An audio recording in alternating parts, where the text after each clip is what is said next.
तुमको तो पता चल जाना चाहिए कि बालेश्वर के अंदर में 2 ट्रेन का हादसा होने वाला है। फौरन फोन करके कहते, अपने मोदी जी को कहते, अमित शाह जी को कहते कि सर बालेश्वर में ट्रेन हादसा होने वाला है। दुरंतो और वो कोरमंडल ढोंगी लोग हैं जो बोलते हैं हम भविष्यवाणी करते हैं। कहाँ गया ये धीरेन्द्र शास्त्री की भविष्यवाणी?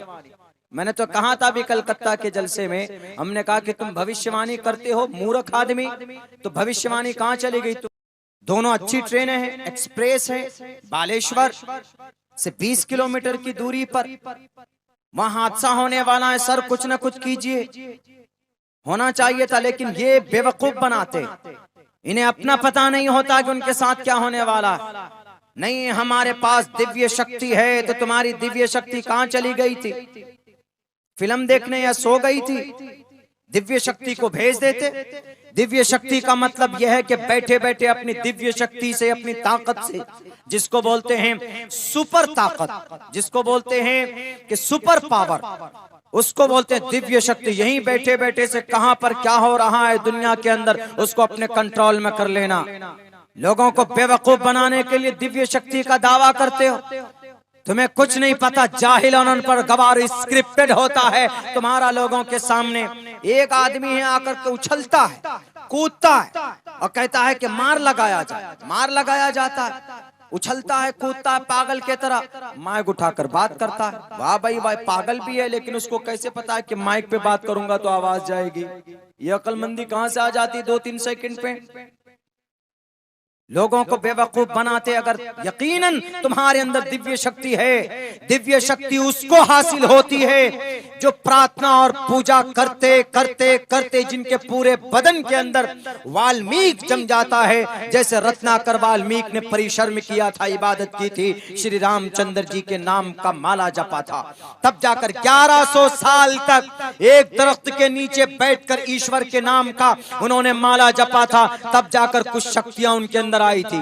तुम्हें पैदा हुए हफ्ता 10 दिन नहीं हुए, 24 से 25 साल, और अपने आप को बताते हो कि हमारे पास दिव्य शक्ति है। तो पकड़ो ना अपने उन मुजरिमों को जिन्होंने तुम पर ये किया है, हमला करने का एक वो दिया है, उन्होंने थ्रेट दिया, धमकी दी कि धीरेन्द्र शास्त्री सुधर जाओ नहीं तो मैं तुम्हें मार दूंगा। तो वह FIR करके पुलिस वाले को क्या कहता है? पुलिस वाला, भैया हमको कुछ अज्ञात लोगों ने धमकी दी है, तुमको दिव्य शक्ति है, तुमको कंप्लेन करने की क्या जरूरत है? तुमको तो पता चल जाना चाहिए कौन सा आदमी है जो हमको धमकी दे रहा है। जाकर फौरन पकड़ लेते, लेकिन नहीं, बेवकूफ बनाना है। ये सन 2024 की तैयारी, इसीलिए इन लोगों की बातों पर ये दुनिया के लोग, हमारे भारत के लोग बेवकूफ बन जाते हैं। इसलिए मैं अपने हिंदू भाइयों से कहता हूं कि इन पाखंडी लोगों की बातों पर मत आइए, अपने शास्त्र पर अमल कीजिए।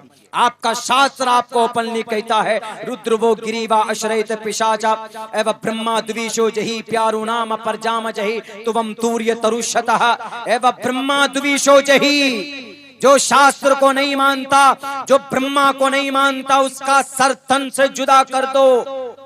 यानी इसका मतलब यह है कि शास्त्र को मानो, अपने ईश्वरीय ग्रंथ को मानो। ये धीरेन्द्र शास्त्री झूठा है, लेकिन तुम्हारा शास्त्र अच्छी रहनुमाई करेगा। हम ये यकीनी तौर पर तो नहीं कह सकते कि शास्त्र ईश्वरीय ग्रंथ अल्लाह का कलाम है, ये नहीं कह सकते। अलबत्ता इतना जरूर है कि हजरत इब्राहिम को भी सहीफे दिए गए, हजरत नूह को भी सहीफे दिए गए, उनमें से उनके सहीफों में जो बातें थी वही बातें तकरीबन कई जगह पर शास्त्रों के अंदर मिल जाती है, वेदात के अंदर मिल जाती। हम अमल करते, हम हजरत नूह अलैहिस्सलाम की जो बातें हैं कुरान करीम में जिक्र किया गया, उनको हम मानते, हम उन पर विश्वास रखते। क्यों? शास्त्र है, अल्लाह का फाइनल संविधान है कुरान करीम। हजरत नूह को कौन से, नूह का तरीका क्या था, कितनी कैसे मेहनत करते थे, क्या शरीयत थी उनकी, वो अल्लाह तबारक व तआला कुरान और सुन्नत के जरिए हम तक पहुंचाता। हम बिलीव करते हैं इस बात पर। तुम भी अपने शास्त्र पर बिलीव करो, वरना ये तुमको लड़ाएंगे आपस में। बिहार के अंदर आते तो कहते बिहार के पागलों, पागल दिख रहा है बिहार का बाड़ा करो और जनता। मध्य प्रदेश से आकर बिहार के पागलों, लोगों को बेवकूफ बनाते हैं कि हमारे अंदर दिव्य शक्ति है। तुम अपने धमकी देने वाले दुश्मनों से तो नहीं बचा सकते अपने आप को, और कहते हो कि इसको मार लगाओ और इसके अंदर से बुरी आत्मा को निकालो, दिव्य शक्ति को कहते हो। और कहा जाता है कि हनुमान जी के अवतार हैं। कौन से अवतार? हनुमान जी का अवतार अब इस दुनिया में नहीं आने वाला, एक ही अवतार आने वाला है, कल की अवतार, जिसके बारे में कहा गया है संबल गराम गुख्य सबराहमणे सगहा तमन भवने विष्णु यशसा कल की प्रादुर्भविष्यति। कल की अवतार कल की जमाने में आएगा। सतयुग चला जा चुका है, त्रेता युग जा चुका है, द्वापर युग जा चुका है, ये कलयुग का जमाना है। 4 लाख साल का ये जमाना है, जिसमें से 5000 साल इस कलयुग का गुजर चुका। इस कलयुग में कल की आ चुके हैं, कल की अवतार, कल की कलयुग में अवतार ला चुके हैं। कौन? वो कल की हमारे नबी सल्लल्लाहु अलैहि वसल्लम ही हैं। वो आ चुके हैं इस दुनिया के अंदर, और कोई अवतार नहीं आने वाला। अगर कोई आता है तो वो बंदर का बच्चा है। ये जो नाचता है, डांस करता है बैठकर और ताली बजाकर लोगों को बेवकूफ बनाता है, पागल कहता है, यह अवतार नहीं है हनुमान जी का। हनुमान जी खुद अवतार, हनुमान जी तो खादिम थे श्री रामचंद्र जी के। सुखदेव के पास से जाकर किराए पर लाया था। श्री रामचंद्र जी ने उनकी बीवी का जब अपहरण हुआ था, तब जाकर कहा था कि भाई मुझे मदद के लिए मुझे ताकत चाहिए। तो उस वक्त वानर का, बंदरों का सबसे ताकतवर अकलमंद बंदर वो वानर ये हनुमान जी थे। उनकी शक्ल सूरत, पीछे पूंछ भी है, देखेंगे आप, बिल्कुल बंदरों जैसी है। और उसी हनुमान जी के नाम पर उनके तारीफ में जो कलिमात कहे गए, उसी को हनुमान चालीसा कहा जाता, जिसको पढ़ते हिंदू भाई संकट में जय हनुमान, ज्ञान गुण सागर जय कपीसते हलो को उजागर, रामदूत अतुलित बलदामा अंजनी पुत्र पवन सुतनामा। अपने शास्त्रों को मानोगे तो तुम्हारा समस्या का समाधान होगा। हमारे बिहार के बड़े बड़े पार्टी के नेता उनके चरणों पर जाकर झुक जाते।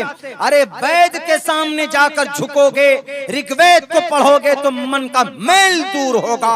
अगर इस पाखंडी की बातों पर अमल करोगे जो कहता है कि हमारे अंदर दिव्य शक्ति है, दिव्य शक्ति होती तो पूछो, आज सवाल करो कि उड़ीसा बालेश्वर के अंदर इतना बड़ा हादसा कैसे हो गया। उस वक्त तुम सो रहे थे अपने एयर कंडीशन रूम के अंदर, उस वक्त तुम्हारी दिव्य शक्ति कहां तफरी करने गई थी।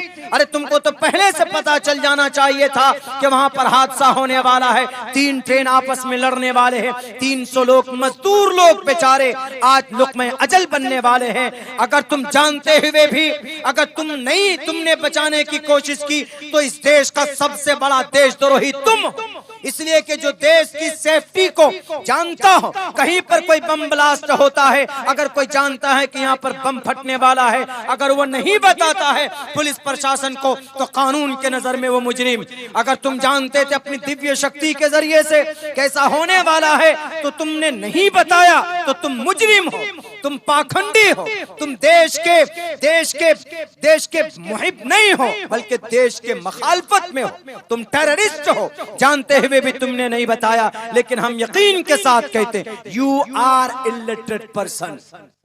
जितना श्लोक मैं तुम्हारा जानता हूँ धीरेन्द्र शास्त्री जी, तुम कयामत की सुबह तक नहीं बता सकते।